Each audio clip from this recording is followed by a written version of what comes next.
All right, so we're in a 2025 transit van that I'm helping my mom build out. So we tried to reroute that. We thought right there at the very top there was a hole big enough to get that through, but two of the connectors would not fit through it. There's these big like 20 pin or 15 pin connectors on the end that just would not fit through there. So we're looking at the ceiling right now. So we're just gonna run it at the bottom of the cabinets all the way over. But I've seen people cut that piece out to get those completely all the way in there. But we were able to get the harness to at least go, because it usually runs on the outside right there. But as you can see, we got it to go, and then we routed it across the top, and then it pops back out right there. So we're just gonna make some sort of, I don't know, transition thing right there to block those. But to get that harness loose, you have to take all these connectors apart. And when I was watching online, that's why I'm not really making videos on this, because basically we're just kind of seeing what other people are doing, and I wanted to make a video on this because these two connectors right here are hidden back down inside here. And I've seen people take the bumper and stuff apart.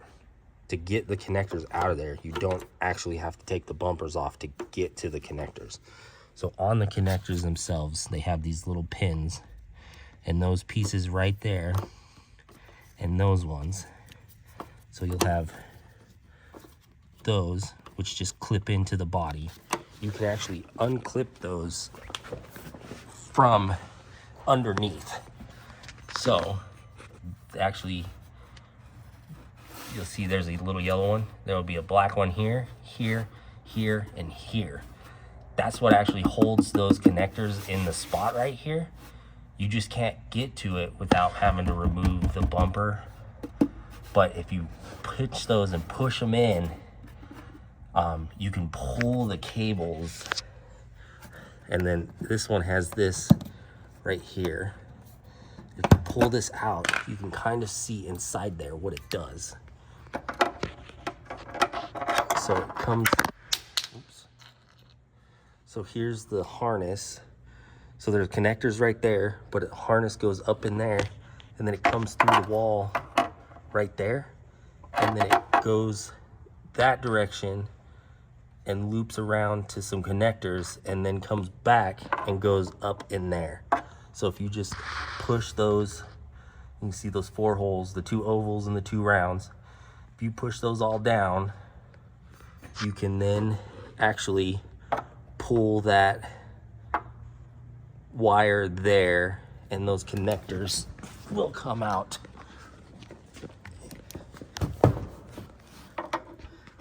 right there. It's hard to see down in there, but these are the two connectors that disconnect all of the sensors and the trailer lights. So you don't have to take the bumper apart at all. And then what we're gonna do is we're just, instead of trying to put that back, we're just gonna tuck these in here and zip tie them up into the spot right there. So just figured I'd make that video because I didn't see anybody else. Everybody else was pulling the whole bumper or was pulling this all back to get in there to get them unplugged. But you can get those out by taking those clips and pushing them in and then pulling the cables through.